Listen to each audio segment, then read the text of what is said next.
రామకూరు, వీళ్ళు నైబర్స్ అనమాట. ఈ తులసి అతను నైబర్స్. ఆ రామకూరు వాసి, పొంగులూరు మండలంలో ఉన్న రామకూరు వాసి ఇతను సొంత అడ్రస్ ఇచ్చి యాక్సిస్ బ్యాంకులో మేనేజర్ని మేనేజ్ చేసి ఒక అకౌంట్ ఓపెన్ చేశారు. ఈ ఎడియన్స్ టెక్నాలజీస్ నుంచి ఇతనికి రావాల్సిన డబ్బులు ఆ ఫేక్ అకౌంట్లోకి తీసుకుని వీళ్ళు ఖర్చు పెట్టారు. మధ్యలో ఇతనికి ఈ పెద్దిరాజు అన్నోడు ఫోన్ చేసి ఒకసారి మీరు రండి అని వాళ్ళ డీజీ గారు కూడా చెప్పమన్నారు.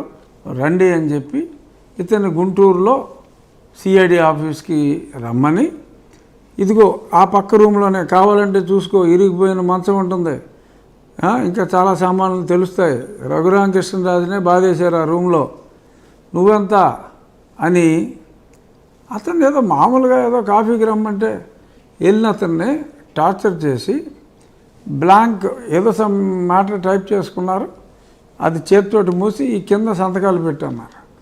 సంతకాలు పెట్టంటే దేనికి, నేను చదవకుండా సంతకాలు పెడతామంటే పెట్టకపోతే గంజా కేసు పెడతానన్నారు. గంజా కేసు ఎలా పెడతారంటే, నువ్వు కారులో వచ్చావు, కింద నీ కారు ఉంది, ఆ కారులో నార్కోటిక్ పెడతాం, నిన్ను నీ వైఫ్ని అరెస్ట్ చేస్తాం, నీ కొడుకు ఎటు కాకుండా అయిపోతాడు, నువ్వు సంతకం పెట్టు అని సంతకాలు పెట్టించి తర్వాత నాకు ఆ కాగితాలు ఇవ్వండి అంటే నీకు తర్వాత ఇస్తాను ఆ కాగితాలు అని చెప్పి, అదేంటంటే ఈ ఏదైతే ఫేక్ అకౌంట్ వీళ్ళు ఓపెన్ చేసి ఆ డబ్బులు అడియాన్స్ నుంచి డబ్బులు తెచ్చుకున్నారో ఆ అకౌంట్ ఇతనే ఓపెన్ చేసినట్టుగా ఒక సంతకం. ఎంత పిచ్చి వాళ్ళు కాకపోతే, ఇప్పుడు అక్కడ కల్లూరు జయకృష్ణ అన్నాడు ఓపెన్ చేశాడు, పొంగులూరు అడ్రస్ ఇచ్చి అక్కడ క్లియర్గా ఉంది.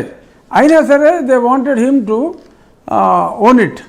ఇది నేనే ఇలాగ అకౌంట్ ఓపెన్ చేసినట్టుగా రాసుకుని, ఆ తర్వాత మరి ఆ గుజరాత్ వాడు ఏమైనా ప్రెషర్ పెట్టాడేమో, ఈ ట్రాన్సాక్షన్ నేను మళ్ళీ వేరే అకౌంట్లోకి ఇచ్చినట్టు చూపెట్టారు, ఇది నాకు ఇబ్బంది అవుతుందంటే దాన్ని లెజిటిమైజ్గా మళ్ళీ ఏం చేశారంటే ఈ వ్యక్తి దగ్గర నుంచే కొంత క్యాష్ వెనక్కి తీసుకుని, అంటే ఒకేసారి 70 లక్షలు చిల్లర ఇస్తే ఆ బ్యాలెన్స్ పేమెంట్ మళ్ళీ అలా అది కూడా మింగేస్తే ఏమవుతుందో అని ఇతను 10 లక్షలు ఒకసారి 20 లక్షలు ఒకసారి ఇచ్చి అలా ఇచ్చుకుంటూ వెళ్తే వీళ్ళు ఆ క్యాష్ని మళ్ళీ అదే అకౌంట్లో డిపాజిట్ చేసి ఆ ఫేక్ అకౌంట్లో ఈ ఫేక్ అకౌంట్ ఆఫ్ 9 లాజిక్ నుంచి real account of 9 logic ICICI బ్యాంక్కి మళ్ళీ రెమిట్ చేశారు.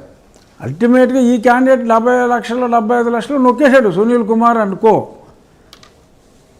ఈ తిరిగి రీపే చేసినట్టు చూపెడతాం కోసం మళ్ళీ అతని దగ్గరే డబ్బులు తీసుకుని ఈ డ్రామా అంతా ఆడాడు. ఇప్పుడు ఈ తులసి అన్నవాడు సునీల్ కుమార్ ఇతన్ని అడ్వైజర్గా, లీగల్ అడ్వైజర్గా తీసుకున్నాడు. ఈడేమో ఆ గవర్నమెంట్ కార్లు పోలీస్ కార్లు వేసుకుని తిరిగేసేవాడు. ఈ జయకృష్ణ అన్నాడు కూడా తిరిగేసేవాడంట. ఈ జయకృష్ణతో పాటు చంద్రశేఖర్ అని ఇంకోటి ఉన్నాడు, ఆడు అలాగే తిరిగేసేవాడంట. అన్ని పోలీస్ కార్లు వీళ్ళు చేసే యథావేషాలు యథా పనులకి.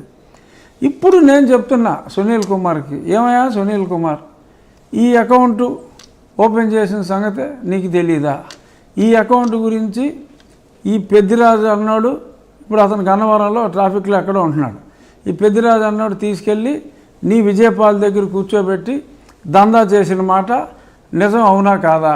ఇదంతా నీకు తెలియకుండా జరిగితే సిఐడి అనేది ఒకటే police station, CID boss is responsible for all. నీకు ఈ మాత్రం కూడా తెలియకుండా జరిగిందా? నీ అనుచరుడు నీ లీగల్ అడ్వైజర్ అయిన తులసిబాబు గారు ఇదంతా నిజమైన అబద్ధమైన ఆయన నాకు తెలియదని అంటాడు. ఒకవేళ అది అబద్ధమైనా నాకు తెలియదని అంటాడు, నిజమైన నాకు తెలియదని అంటాడు. అదే అంటున్నా. అలాంటప్పుడు నిజమా కాదని మీరు అడగడం అనేది నాకు తెలియదు, అడగడం అనేది మీనింగ్ లెస్. మీరు ఏసీబీకి అతను అడగాల్సిన పని లేదండి, నేను ఊరికే చెప్తున్నా. మాట్లాడితే రేపు ఇంకో ట్వీట్ ఏదో కొడతాడని తొక్కలో అదే నేను ఆ పాయింట్కే వస్తున్నాను. ఇప్పుడు తులసిబాబు అనే అతన్ని మీరే కంప్లైంట్ ఇచ్చారు. తులసిబాబు అనేవాడే నా గుండెల మీద కూర్చున్నారో చంపడానికి ప్రయత్నం చేశాడని. ఈ తులసిబాబు అనేవాడు సునీల్ కుమార్కి అనుచరుడు అని మీరే కంప్లైంట్ చేశారు. ఇప్పుడు సునీల్ కుమార్ని ఏసీబీకి కంప్లైంట్ ఇచ్చి అపాయింట్ చేశాడు, లీగల్ అసిస్టెంట్గా అపాయింట్, లీగల్ అడ్వైజర్గా. అదే అంటున్నా.